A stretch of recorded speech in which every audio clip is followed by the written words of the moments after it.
लोकसभा चुनाव 2024 एक और भारतीय जनता पार्टी की ओर से शिबू सोरेन की बड़ी बहू सीता सोरेन को दुमका लोकसभा सीट से प्रत्याशी बनाया जाता है, तो वहीं दूसरी ओर झारखंड के पूर्व मुख्यमंत्री रहे मधु कोड़ा की पत्नी गीता कोड़ा को कोल्हान प्रमंडल के सिंहभूम सीट से प्रत्याशी बनाया जाता है।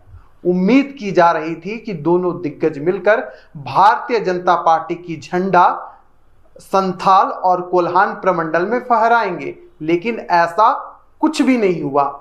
सीता और गीता ने मिलकर भारतीय जनता पार्टी की नैया डुबो दी। आखिर ऐसा क्यों हुआ, क्या था कारण, हम आपको बताएंगे संक्षिप्त में। नमस्कार, मेरा नाम विशाल भारद्वाज है और आप देख रहे हैं द जनसभा। लोकसभा चुनाव 2024 संपन्न हो चुका है, लेकिन अपने आप में कई कहानियों को, जनभावनाओं को समेटा हुआ है। इस बार के चुनाव में कई पॉलिटिकल ड्रामा भी देखने को मिला और कई ऐसे विचित्र चीजों को देखने को मिला जिसे हम कह सकते हैं कि अनहोनी होनी हो गई। इस बार लोकसभा चुनाव में एनडीए गठबंधन को 9 सीटें मिली, तो वहीं इंडिया गठबंधन के पाले में 5 सीटें आई। इस बार जो चर्चा जो सबसे ज्यादा हो रही है वह चर्चा है सीता सोरेन का और गीता कोड़ा का। अगर हम गीता कोड़ा की बात करें तो सिंहभूम लोकसभा क्षेत्र से 6 विधानसभा क्षेत्र आते हैं और इन 6 विधानसभा क्षेत्र में जब ईवीएम खुला तो कोई भी ऐसा राउंड नहीं था जिसमें जो गीता कोड़ा है वो लीड कर सके।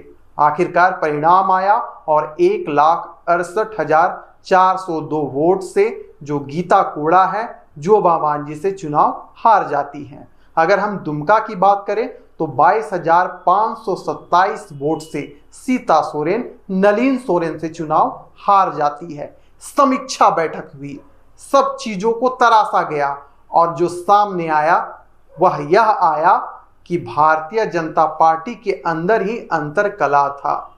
जब दुमका लोकसभा सीट का प्रत्याशी की घोषणा हुई उस समय सुनील सोरेन को वहां से प्रत्याशी बनाया गया था, लेकिन जैसे ही 19 मार्च 2024 को सीता सोरेन भारतीय जनता पार्टी में शामिल होती हैं, एकाएक भारतीय जनता पार्टी के केंद्रीय नेतृत्व की ओर से नाम परिवर्तन किया जाता है और सीता सोरेन को दुमका लोकसभा सीट से उम्मीदवार बनाया जाता है।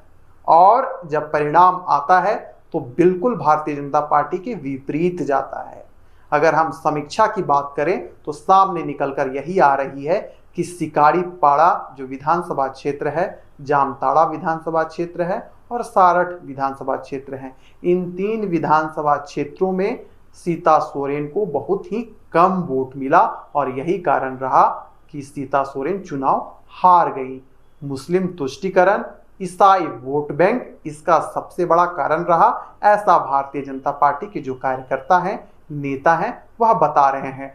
ठीक यही जो हाल है वह सिंहभूम लोकसभा सीट में भी रहा। वहां पर भारतीय जनता पार्टी के जो कार्यकर्ता हैं, जो चाणक्य हैं, उन्होंने यही पाया कि वहां पर भी जो महागठबंधन की ओर से ऐसा प्रचार प्रसार किया गया कि केंद्र में अगर नरेंद्र मोदी की सरकार बनती है तो इस बार संविधान को चेंज कर दिया जाएगा, ओबीसी आरक्षण को खत्म कर दिया जाएगा, आदिवासियों का जो हक है और अधिकार है उसे छीन लिया जाएगा। महागठबंधन का यह जो फॉर्मूला है, यह जो चक्रव्यूह है, वह काम आ गया और इन दोनों सीटों पर भारतीय जनता पार्टी की करारी हार हुई। तो ये रहा अब तक का जो विश्लेषण सामने आया है। इस वक्त हमारे साथ जेएमएम के जो यूथ लीडर हैं रवि कुमार हमारे साथ मौजूद हैं। अच्छा रवि जी, क्या हम ऐसा कह सकते हैं कि इस बार जिसने भी महागठबंधन को झारखंड में त्यागा उसकी हार सुनिश्चित थी और ऐसा हुआ भी? सबसे पहले आपके चैनल को जोहार जी। और ये निश्चिंत है, जिसने भी महागठबंधन, इंडिया महागठबंधन को छोड़ के गया अदर पार्टी में या जेएमएम को छोड़ के अदर पार्टी में गया, उसका सफाया एकदम हो चुका है। अब नीचे से जब इतिहास देखिएगा तो बड़े बड़े लीडर का भी यही हाल हुआ है। बाद में जेएमएम का दामन थामना ही पड़ा या इंडिया गठबंधन का दामन थामना ही पड़ा उसका अपना अस्तित्व बचाने के लिए। बात करते हैं, आज देख लीजिए सीता सोरेन का हाल देख लीजिए, गीता कोड़ा का हाल देख लीजिए। गीता कोड़ा कहाँ जो बीजेपी के प्रदेश अध्यक्ष थे लक्ष्मण गिलुआ 2019 में, उनको हराए थे, प्रदेश अध्यक्ष को हरा चुके थे, वो भी इंडिया महागठबंधन में। आज देख लीजिए ना, जैसी ही बीजेपी के दामन थामती है गीता कोड़ा, वैसे ही उनको 1.5 लाख मतों से हार का सामना पड़ता है। जाहिर सी बात है, जिसने भी जेएमएम इंडिया का महागठबंधन का दामन छोड़ा है, उसका हाल वही है। जनता ने उनको हमेशा नकारा है। कोल्हान और संथाल में भी देख लीजिए ना आप, 6 वहां विधानसभा में लगभग, जहां से गीता कोड़ा जहां से आती है वहां 6 विधानसभा है। अच्छा रवि जी, 19 मार्च 2024 को जो सीता सोरेन है, उन्होंने भारतीय जनता पार्टी को ज्वाइन किया था। उन्होंने आरोप लगाया कि जेएमएम के अंदर सब कुछ ठीक ठाक नहीं है, अपने परिवार के अंदर उनको सम्मान नहीं मिल पा रहा है। यही कारण है कि उन्होंने भारतीय जनता पार्टी को ज्वाइन किया। क्या ऐसा है? आप भी जेएमएम के कार्यकर्ता हैं, नेता हैं, क्या वाकई में जेएमएम के अंदर अपने नेताओं को, अपने कार्यकर्ताओं को सम्मान नहीं मिलता है? देखिए, सम्मान की बात तो हम लोग को पता है कि जेएमएम में क्या सम्मान मिलता है। जेएमएम एक ऐसा पार्टी है ना, जो झारखंड में शायद कभी कोई पार्टी नहीं है, न कभी आ सकती है। जेएमएम एक आंदोलनकारियों का पार्टी है, जो आंदोलन से सींचा हुआ पार्टी है, जो झारखंड के हित की बात करती है, जो झारखंड के लिए हमेशा लड़ाई लड़ती है। अब सम्मान की बात है, वो सीता सोरेन के अपने विचार है, उनको आरोप प्रत्यारोप, उनका अपना विचार, वो अपना मत रख रही है कि उनका। और मान सम्मान की बात रही तो मान सम्मान, जब स्वर्गीय दुर्गा सोरेन का जब देहांत होता है 2009 में, उसके बाद तुरंत सीता सोरेन को राष्ट्रीय महासचिव बनाया जाता है। आप बता दीजिए ना, अब ये मान सम्मान नहीं हुआ। उसके बाद तुरंत लोग विधानसभा का चुनाव का टिकट दिया जाता है, क्या ये मान सम्मान नहीं हुआ? फिर उनको फिर सेकेंड टाइम में उनको फिर टिकट दिया जाता है, क्या ये मान सम्मान नहीं हुआ? जब आप सोरेन परिवार को छोड़ के, जेएमएम पार्टी को छोड़ के अब बीजेपी पार्टी का दामन थामती है जी, आप देखिए ना उनका क्या हाल हुआ, हार का सामना करना पड़ा।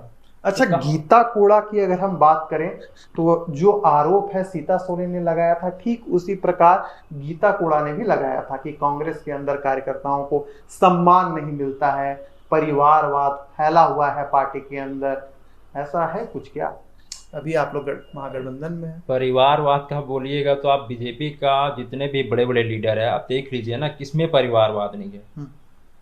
जिसमें काबिलियत है वो लीडरशिप करते हैं जी। अगर मेरे घर के गार्जियन, अगर हमको अगर हम अपने मेरे घर के गार्जियन संभाल रहे हैं अभी जी, अगर हम अपने घर को संभालने के लिए काबिलियत हो जाएंगे तो फिर अपने घर को संभालेंगे। तो इसमें परिवारवाद की क्या बात है जी? क्या बीजेपी में परिवारवाद नहीं है? आप देख लीजिए ना, बड़ा आज अमित शाह का बेटा सचिव बने हुए हैं बीसीसीआई का। अब बीसीसीआई का नियम क्या है? आपको नेशनल गेम खेलना पड़ता है, क्या वो परिवारवाद लोगों को नहीं दिखता है जी? और यहाँ परिवारवाद दिख जाता है तुरंत। तो परिवारवाद ये उनकी भी अपनी विचारधारा है कि वो क्या सोचते हैं, उनमें काबिलियत नहीं है, इसलिए एक बहाना चाहिए उन लोग को आरोप प्रत्यारोप लगाने का।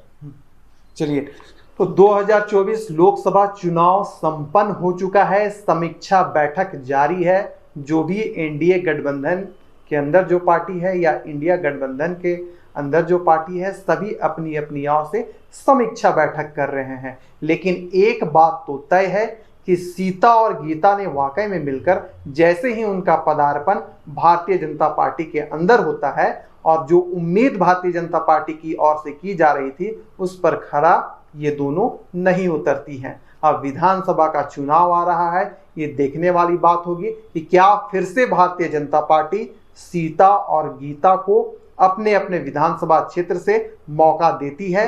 क्या जो 2014 में जो इतिहास भारतीय जनता पार्टी की ओर से रचा गया था, क्या फिर से वह जो इतिहास है विधानसभा में रचा जाएगा? ये तो आने वाला समय ही बिताएगा। लेकिन ऐसे ही खबरों के लिए आप बने रहिए हमारे साथ।